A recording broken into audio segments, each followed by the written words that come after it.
সুপ্রিয় শিক্ষার্থীবৃন্দু, গত ক্লাসে তোমাদের আমি ত্রিকোণমিতির 9.1-এর যে সূত্রগুলো ছিল সেই সূত্রগুলো লিখে দিয়েছিলাম বা কীভাবে আসলো সেটা বলে দিয়েছিলাম।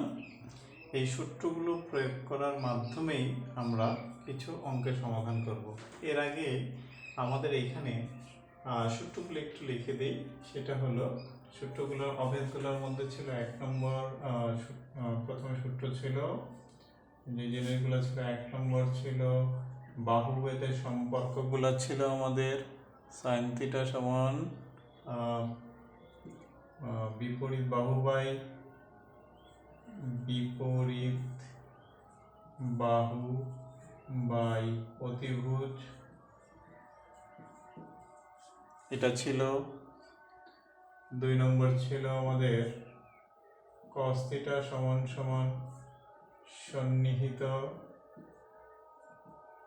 বাহু বাই অতিভুজ। tan থিটা ছিল আমাদের বিপরীত বাহু বাই সন্নিহিত বাহু।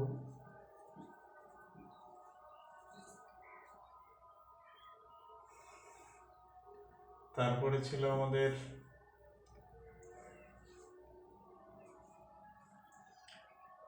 কোসেক থিটা সমান সন্নিহিত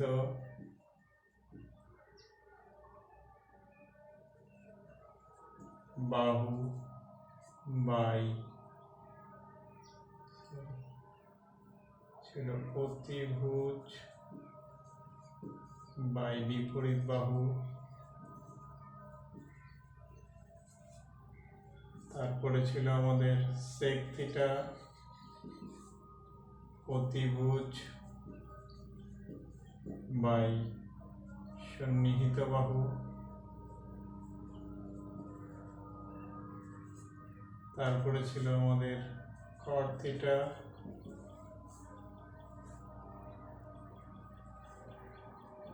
সন্নিহিত বাহু বাই বিপরীত বাহু, এইটা ছিল। তারপরে সূত্র ছিল এরকম,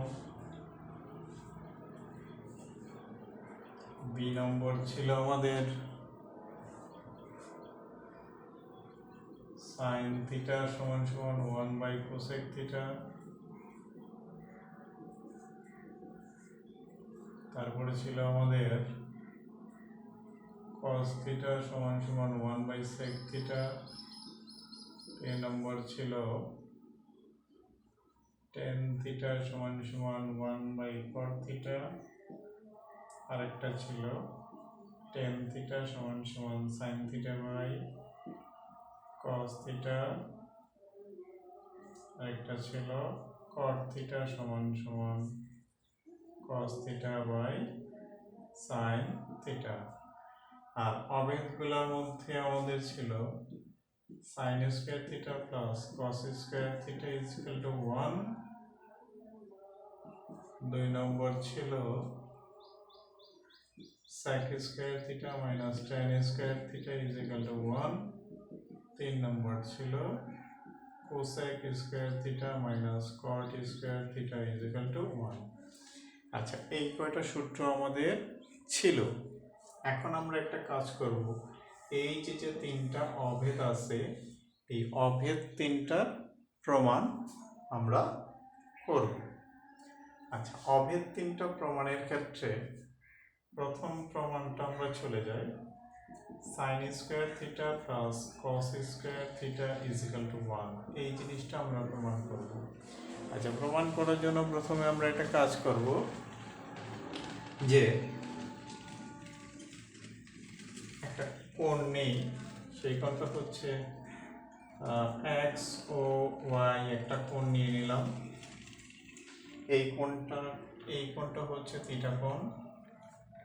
এখন আমরা একটা কাজ করব, y ও y রেখার উপর একটা বিন্দু নেই, বিন্দুটা হচ্ছে p একটা বিন্দু। p থেকে ox এর উপর pm একটা লম্ব আঁকি। যখনই লম্ব আঁকা হইল তখন দেখা গেল এখানে 90 ডিগ্রি কোণ সৃষ্টি হয়ে গেছে। ঠিক আছে, তাহলে আমরা ক্লাস 8-এও পড়ছি পিথাগোরাসের উপপাদ্য, ক্লাস 9-এ আমরা আমাদের বইয়ের মধ্যে আছে, পাঠ্য বইয়ের মধ্যে আছে। তাহলে এই পিথাগোরাসের উপপাদ্যের ক্ষেত্রে আমাদের সমকোণী ত্রিভুজ পি ও এম এ, এই ত্রিভুজটার ক্ষেত্রে আমরা পিথাগোরাসের উপপাদ্যটা বলছিলাম, অতিভুজ স্কয়ার সমান বিপরীত বাহু স্কয়ার যোগ সন্নিহিত বাহু স্কয়ার। এটা কি লিখতে পারি না আমরা? তাহলে আমরা এখানে একটা কাজ করি, লিখে দেই যে ওপি স্কয়ার সমান, ওপি হলো অতিভুজ, এটাকে লিখে যায় PM square plus OM square. আচ্ছা, এখন কথা হচ্ছে আমার প্রমাণ করতে হবে sine theta plus sine square theta plus cos square theta is equal to 1। আচ্ছা, এই প্রমাণের জন্য প্রথমে আমরা একটা কাজ করব, এইখানে বলছি সাইন থিটা আর কস থিটার ক্ষেত্রে, এই দুইটার ক্ষেত্রে আমরা দেখতে পাইতেছি যে দোনোটার ক্ষেত্রে আমাদের নিচে আছে অতিভুজ। তাহলে নিচে যদি অতিভুজ থাকে আমরা একটা কাজ করব, এই যে অতিভুজটা আছে এই অতিভুজ স্কয়ার দিয়ে প্রত্যেকটা অংশকে অর্থাৎ ওপি স্কয়ার দিয়ে ভাগ করে দেব।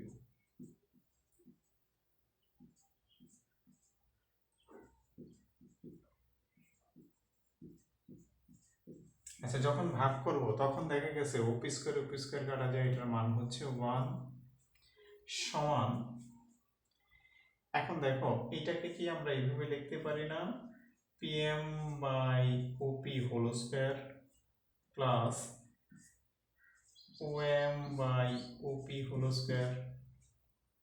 তাহলে আমরা এখানে আরেকটু লেখা যায় 1 সমান সমান, একটু খেয়াল করো যে 1 সমান সমান লেখা যায়, আমরা এটা কাজ করি, এটা আসলে দেখা যাবে না, এটার জন্য আমরা এই পাশে এই জিনিসটা এই পাশ থেকে একটু শুরু করি, সেটা হলো বা এখানে একটু খেয়াল করো 1 তো আছে আমাদের, সমান পিএমটা কি, পিএমটা হচ্ছে আমাদের যেহেতু থিটা কোণ এটা হচ্ছে বিপরীত বাহু, আর ওপি হচ্ছে অতিভুজ, তাহলে বিপরীত বাহু বাই অতিভুজ তার মানে কি সাইন থিটা।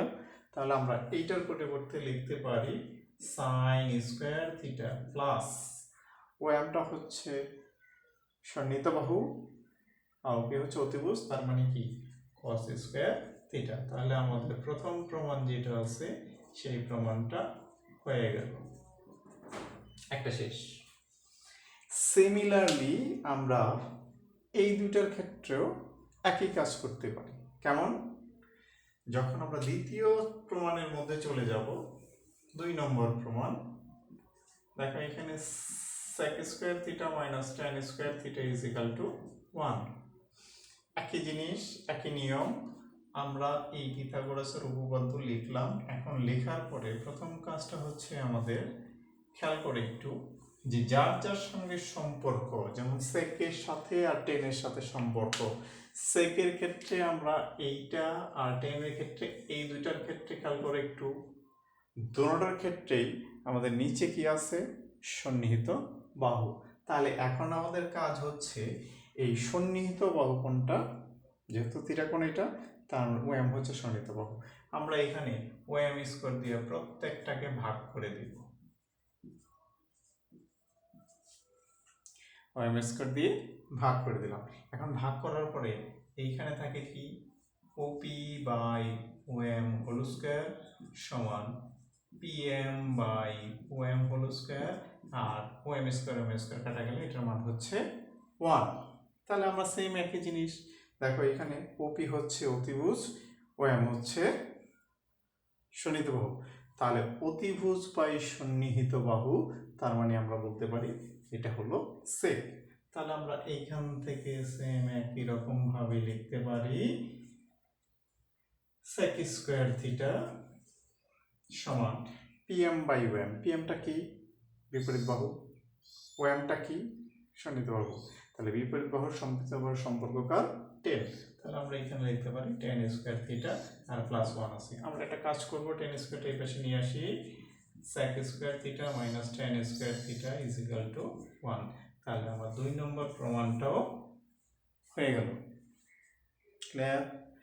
আচ্ছা, এবার একটু আমরা চলে যাই 3 নম্বর, সেম একই জিনিস। 3 নম্বরটার ক্ষেত্রে আমরা লিখতে পারি cosec square theta minus caught square theta is equal to 1। পিথাগোরাসের উপপাদ্য আবার বসাইব। এখন আমরা দেখি কার কার সাথে সম্পর্ক। আচ্ছা, সম্পর্ক যখন হবে খেয়াল করে একটু, এখানে কোসেক আর হলো কট। কোসেকের ক্ষেত্রে খেয়াল করো এখানে কি আছে, কোসেকের ক্ষেত্রে বিপরীত বাহু নিচে, কটের ক্ষেত্রে বিপরীত বাহু নিচে। তাহলে বিপরীত বাহু দিয়ে ভাগ করব, তাহলে প্রত্যেকটা বিপরীত বাহু হলো পিএম। তাহলে আমরা এখানে ভাগ করে দিই PM square PM square PM square. তাহলে এটা তো সেম একই থাকবে, OP by PM whole square সমান 1 plus OM by PM whole square. এবার আমরা এটার সাথে আবার তুলনা করি। যখন তুলনা করব তখন খেয়াল করো, ওপি হচ্ছে অতিভুজ, পিএম হচ্ছে বিপরীত বাহু। তাহলে অতিভুজ বাই বিপরীত বাহু, অতিভুজ বাই বিপরীত বাহু কোথায়, এই। তাহলে এটার পরিবর্তে আমরা লিখতে পারি কোসেক স্কয়ার থিটা সমান 1 প্লাস ওএম হলো সন্নিহিত বাহু, পিএম হচ্ছে বিপরীত বাহু। তার মানে এটাকে লিখতে পারি আমরা কট স্কয়ার থিটা সমান cosec square theta minus caught square theta is equal to 1। আমরা কট স্কয়ারটা এই বেশি নিয়ে আসলাম। তাহলে আমাদের 3 নম্বর অভিন্ন প্রমাণ হয়ে গেল। আজকে এই পর্যন্তই। আগামী যে ক্লাস আছে সেই ক্লাসের মধ্যে তোমাদের আমাদের 9.1 যে অঙ্কগুলো আছে সেই অঙ্কগুলো সমাধান করতে চেষ্টা করব। আর আগামী ক্লাসে তোমরা এই যে সূত্র আর আবেদগুলো আছে, ত্রিকোণমিতিক অনুপাতগুলো, বাহুভেদের সম্পর্ক, সবগুলো একটু পড়ে আসলে আমাদের অঙ্ক করতে খুব সহজ বা সুবিধা হবে। সবাইকে ধন্যবাদ।